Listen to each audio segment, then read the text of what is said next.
Welcome to the Economic Bulletin, where we present comprehensive coverage and expert insights on the latest economic trends and developments.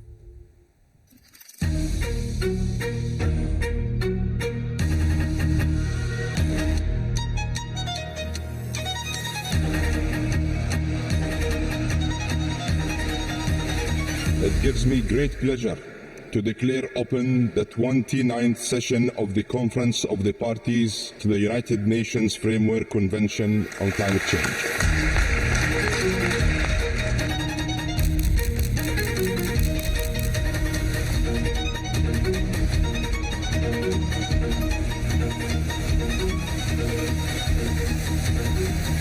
COP29 must tear down the walls of climate finance.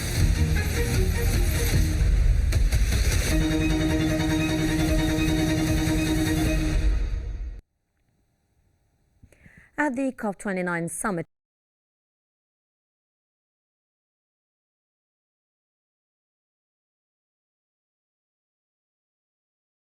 progress, others, including India, criticized it as insufficient to meet the urgent needs of vulnerable nations.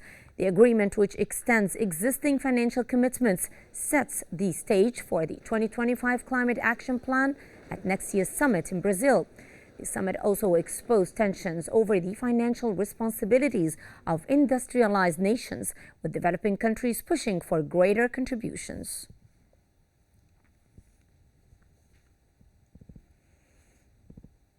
UN Secretary-General Antonio Guterres has expressed disappointment over the outcome of the COP29 summit in Baku, where countries agreed on a $300 billion annual global finance target to assist poorer nations in coping with the impacts of the climate change.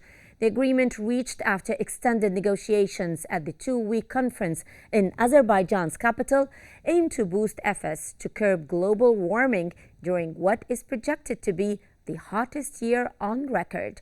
While some delegates welcomed the deal with a standing ovation, others criticized wealthy nations for not doing enough and accused Azerbaijan's presidency of rushing the adoption of the contentious plan.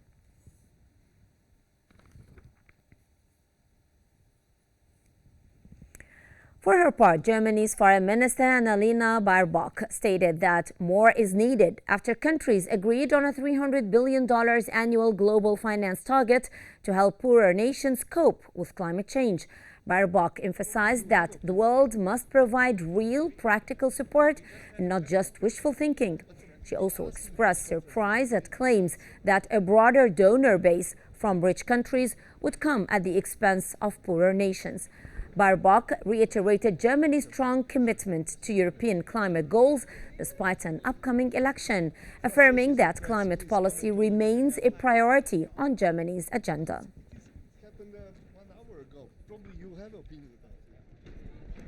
Wir haben selber deutlich gemacht, dass es mehr braucht. Aber die Welt besteht halt nicht aus dem, was man sich wünscht, sondern was man wirklich dann auch bereitstellen kann.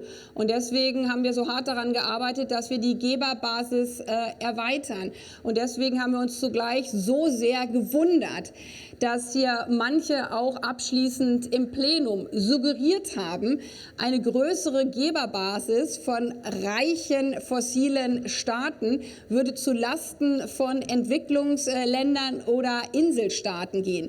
Mich hat das mehr als befremdet. How do different countries and experts view the outcome of the COP29 agreement, and what challenges remain in securing the necessary funding and global cooperation?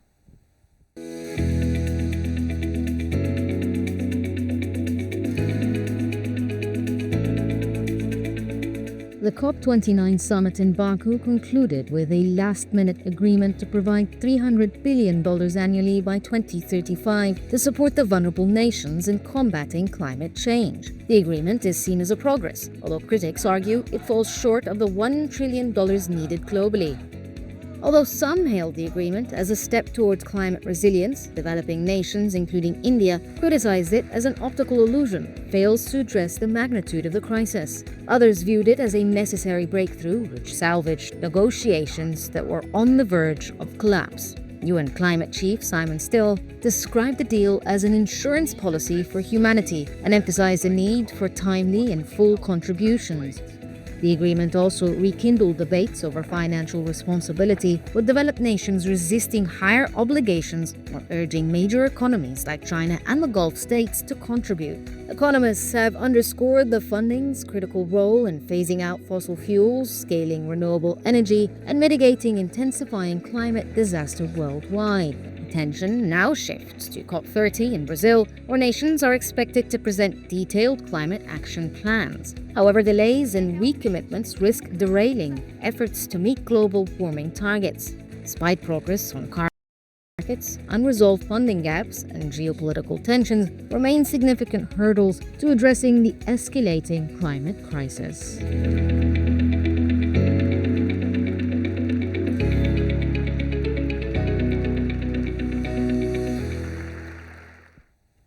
And joining us today from Amsterdam is climate economist and founder of Qnews, Dr. Danush Dinesh, to discuss the latest developments in climate finance and the outcomes of the UN Climate Conference COP29.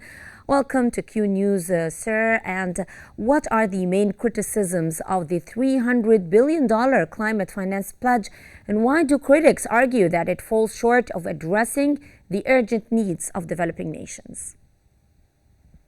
Thank you for that question. There are a few different areas of criticism about this agreement. On one hand, it's about the quantum, the value of the commitment made, which is 300 billion, whereas the ask was for over 1 trillion. So compared to what developing countries and civil society was asking, this is much smaller. Then the second area of criticism is, when will you get this money? So this is a goal by 2035. So it's actually pushing the responsibility forward. And as you know, the governments around the world are changing. So the responsibility is not being taken by the governments of now. And third is, where is the money coming from and what form of money is it? Is it grants coming from developed countries to developing countries? They're also referring to private investment now. So it's not clear what kind of money are we talking about. So how will the shortfall in funding impact global efforts to transition from fossil fuels and address the climate-related disasters? So we are already way behind in our efforts to transition. We are now, the COP process has been going on for more than 3 decades. It's been 33 years, actually. So we are way behind. And even now, we are not matching the level of investment to the level of ambition. So with this amount of resources, we are not going to be able to step up, is the unfortunate reality. So how can developing economies balance climate resilience with the immediate growth and infrastructure needs? I think for developing countries, we have to take into account that this is an existential threat, climate change. If we don't transition our economies, the climate is going to impact us greater in the future. So unless developing countries and other countries as well take this as an existential threat and use their national resources, their national planning and investments to make our economies resilient, this is not going to happen. If we're going to wait for the money to come through the UN, that's never going to arrive in time and never going to be enough. So should major economies like China and oil-rich Gulf states contribute more given their financial and industrial power? Would that be a solution? Firstly, they should invest in their own economies as well. These are some of the biggest economies in the world, so they should be doing that anyway. Plus, we are also looking at the trading efforts of some of these bigger economies. They're important trading partners. China invests significant amount of money on the African continent, for example, in the form of loans and grants, bilateral agreements. So if these instruments can be used to help these countries become more resilient, that'll go a long way rather than waiting for the climate finance to arrive. So what role does private financing play in meeting the $100.3 trillion climate finance target by 2035? So this is bit of an unknown territory. There's quite a bit of criticism from civil society that this could be misused by private sector. The governments, to deflect their responsibility, they've included this, but we don't know what is the kind of money that's coming from the private sector. How is it being accounted? Is it actually going to help, or is it going to be greenwashing? So there are a lot of risks there, and I think what we need is more clever benchmarking efforts from NGOs to ensure that we're not greenwashed. Sir, in your opinion, are geopolitical challenges undermining the momentum for climate-related economic reforms? Yes, absolutely. I mean, we just before the COP began, we saw the election results in the US. Argentina, the political environment has changed. So we are seeing shifts all around the world. And that's why I say they postponed the problem, said, give you so much money in the future when we don't know who will be ruling the major economy of the world. So we had with us economist and founder of Qnews, Dr. Danush Dinesh. Thank you very much, sir, for your insights. Moving on with our latest economic developments from all over the world.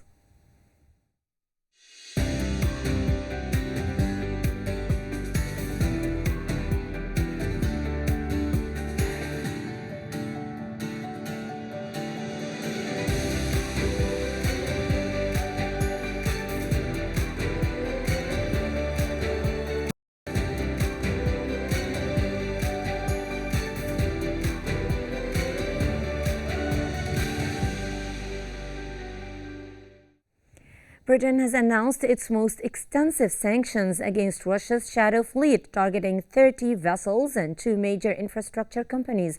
Ahead of the G7 foreign ministers meeting in Italy, British Foreign Minister David Lammy stated that the sanctions aim to disrupt ships which circumvent Western oil restrictions, and also added that such ships have transported billions over the past. The measures bring the total number of sanctioned oil tankers to 73.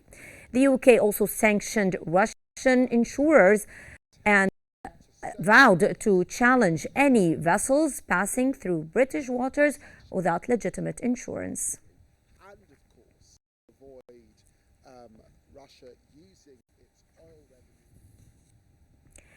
German business morale fell more than expected in November, with the Ifo Business Climate Index dropping to 85.7, signaling further concerns about the country's economic performance. In light of the new figures, the president of the Info Institute commented that the German economy is lacking strength. The decline was driven primarily by a worsened assessment of the current economic situation, while future expectations also show a slight dip. This signals ongoing changes or other challenges for Germany, which is also projected to be the worst performer among the G7 nations this year.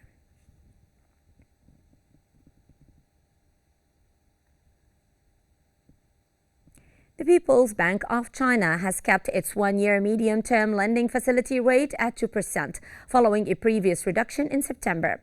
The decision aligns with expectations and reflects the central bank's cautious approach to monetary stimulus.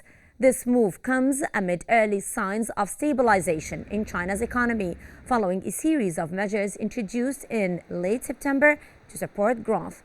The central bank also conducted a net withdrawal of 550 billion yuan in November after loans matured.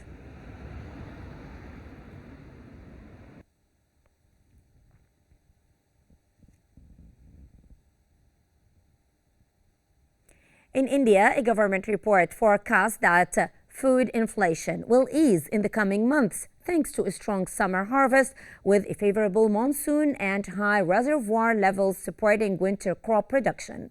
While October's retail inflation driven by rising vegetable prices reached a 14-month high, indicators for early November signal a moderation in food prices, although geopolitical factors could still impact inflation. India's economy is projected to grow at 6.5%, 7% for the year ending March 2025, aided by a rebound in economic activity. However, inflation has slowed urban consumption, and India's export recovery may face challenges due to weakening demand in developed markets, with geopolitical events influencing future trade and capital flows.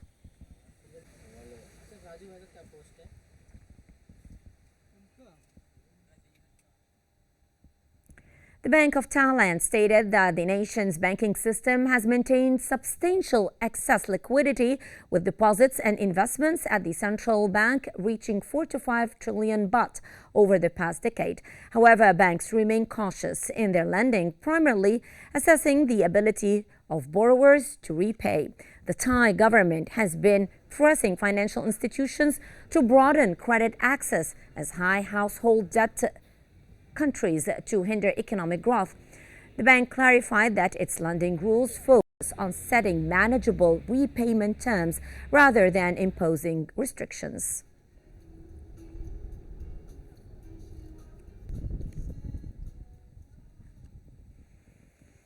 Singapore's headline inflation rate eased to 1.4% in October, down from 2% in September, with the cost of cars falling and rent prices rising at a slower pace.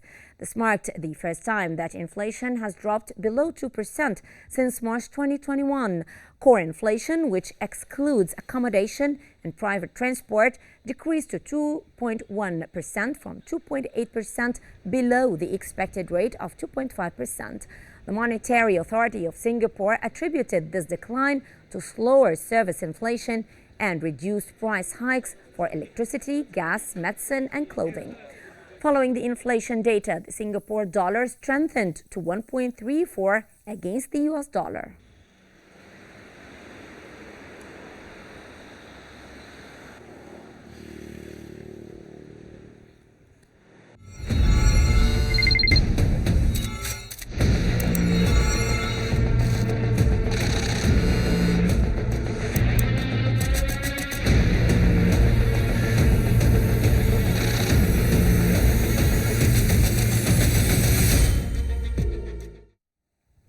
In the MENA region, the International Finance Corporation has committed $605 million to 3 key projects in Egypt.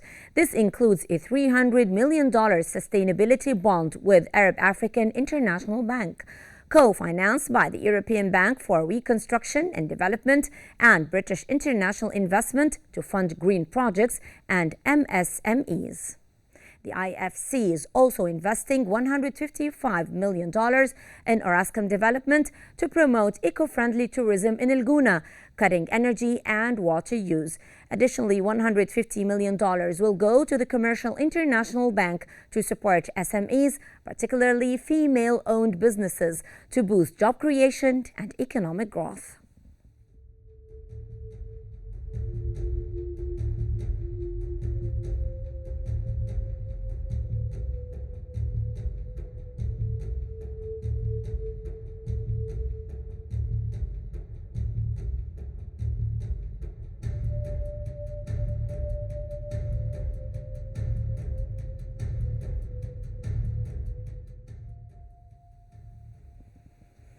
The Central Bank of Egypt has announced that remittances from Egyptian expatriates surged by 107.7% in September, reaching $2.7 billion compared to $1.3 billion in the same month last year. The CBE attributed this substantial growth to ongoing positive impacts from economic reforms introduced in March, which have boosted foreign currency inflows. During the first quarter of the 2024-2025 fiscal year, remittances increased by 84.4% to approximately $8.3 billion, up from $4.5 billion in the corresponding period of the previous year.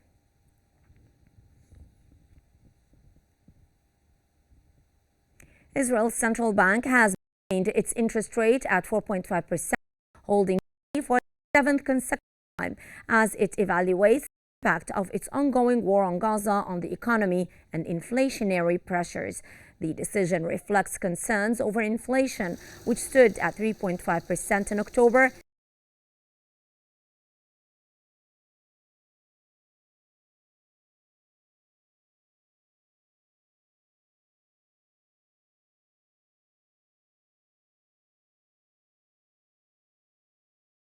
projected to grow at just 0.5% this year, down from an earlier forecast of 1.5%.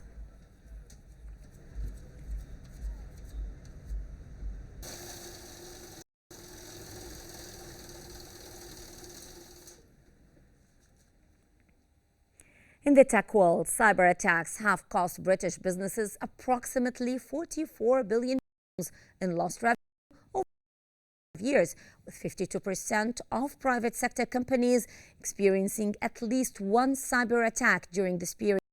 According to insurance brokers, an average cyber attacks account for 1.9% of a company's revenue, with businesses generating more than £100 million annually being most likely to fall victim to such attacks. Despite its common causes, including compromised emails and data theft, only 61% of businesses use antivirus software, and only 55% have network firewalls in place, which is attributed to cost and a lack of IT resources.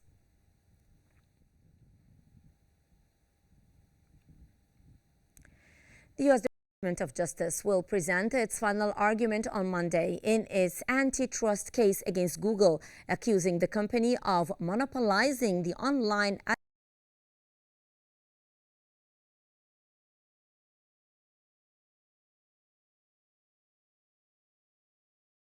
and exchanges. Google denies the claims, arguing that the case concerns outdated practices.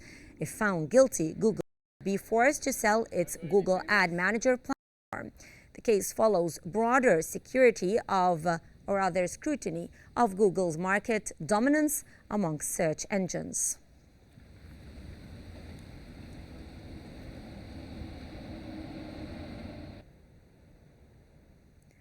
Oil prices fell more than $1 after Axios reported that Israel and Lebanon had agreed to the terms of a deal to end the Israeli war on Lebanon, citing an unnamed senior U.S. official.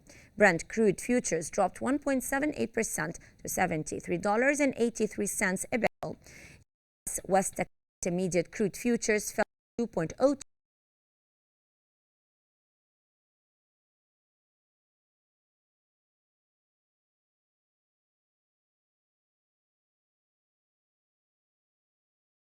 Booked profits following a 5-session rally to a 3-week high, while the announcement of fund manager Scott Bessent as the new U.S. Treasury Secretary tempered safe haven buying. Spot gold was down 1% at $2,686.73 per ounce. The U.S. gold futures shed 0.9% to $2,688.40.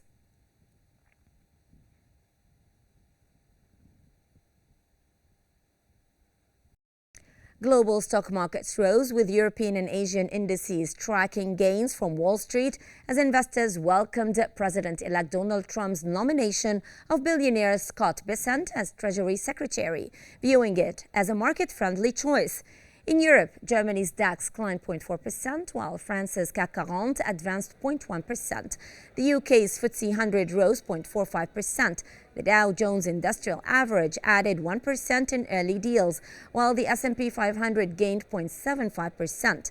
The Nasdaq Composite was also 0.8% higher. In Asia, Tokyo's Nikkei 225 and South Korea's Kospi led gains, rising 1.3%.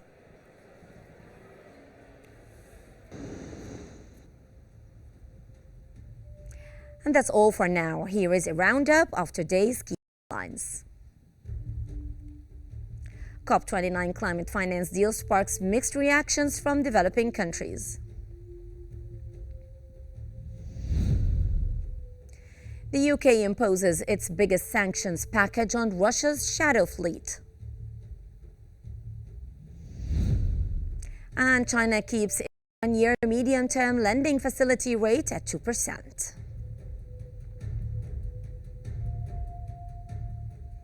And that's all for today's Economic Bulletin on Q News. Stay connected for more news and updates.